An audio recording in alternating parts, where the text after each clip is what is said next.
పలు ఇంజనీరింగ్ కళాశాలల్లో ఫీజులు పెంచుతూ ప్రభుత్వం తీసుకున్న నిర్ణయంపై సర్వత్రా విమర్శలు వెల్లువెత్తుతున్నాయి. క్షేత్రస్థాయిలో తనిఖీలు చేయకుండానే కళాశాలలు ఇచ్చిన కాగితాల ప్రాతిపదికన ఫీజులు పెంచడంపై నిరసన వ్యక్తమవుతోంది. ప్రభుత్వ నిర్ణయం వల్ల ఎంసెట్లో మంచి ర్యాంకు సాధించినప్పటికీ పేరొందిన కళాశాలలో చదువుకోలేని దుస్థితి ఏర్పడిందని పేద విద్యార్థులు ఆవేదన వ్యక్తం చేస్తున్నారు. ఇదే సమయంలో ఫీజులు మరింత పెంచాలని కొన్ని ఇంజనీరింగ్ కళాశాలలు మళ్లీ కోర్టును ఆశ్రయించేందుకు సిద్ధమవుతున్నాయి.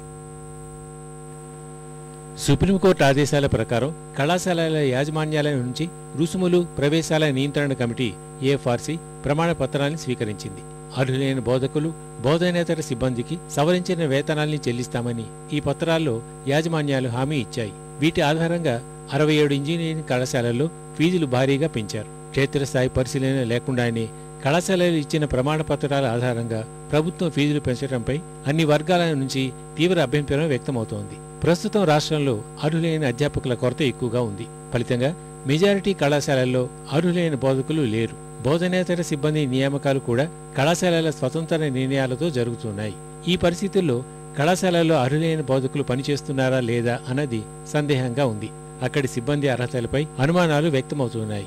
ఈ నేపథ్యంలో కళాశాలల యాజమాన్యాలు ఏఎఫ్ఆర్సీకి సమర్పించిన ప్రమాణ పత్రంలో పేర్కొన్న వివరాల విశ్వసనీయతపై సందేహాలు వ్యక్తమవుతున్నాయి. వీటిని పరిగణనలోకి తీసుకోకుండానే కేటగిరీ వారీగా విభజించి పలు ఇంజనీరింగ్ కళాశాలల్లో ఫీజులు భారీగా పెంచడం విద్యార్థి లోకాన్ని తీవ్ర ఆందోళనకు గురిచేసింది.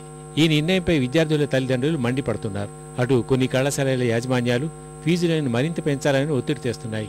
ఏఎఫ్ఆర్సీ గతంలో సుప్రీంకోర్టుకు ఇచ్చిన వివరాల్ని అనుసరించి ఫీజుల్ని పెంచలేదని ప్రముఖ ఇంజనీరింగ్ కళాశాలల యాజమాన్యాలు అంటున్నాయి. దీనిపై ప్రభుత్వాన్ని వివరణ కోరుతున్నామని, తగిన స్పందన రాకుంటే న్యాయస్థానాన్ని ఆశ్రయిస్తామని చెబుతున్నారు. మరోవైపు ఫీజుల పెంపు విషయాల్లో కోర్టు ఆదేశాల ప్రకారమే నడుచుకుంటున్నామని అధికార వర్గాలు చెబుతున్నాయి. కళాశాలలు ఇచ్చిన ప్రమాణ పత్రాల్ని పరిశీలించిన తర్వాతే ఫీజులు పెంచామని తెలిపారు. క్షేత్రస్థాయి పరిశీలనకు ప్రస్తుతం తగిన సమయం లేనందున ప్రమాణ పత్రాల ఆధారంగానే బోధకులు ఉన్నారా లేదా అన్న విషయం తేల్చామని, భవిష్యత్తులో లోపాలు బయటపడితే ఫీజు తగ్గించే అవకాశాలున్నాయని చెబుతున్నారు.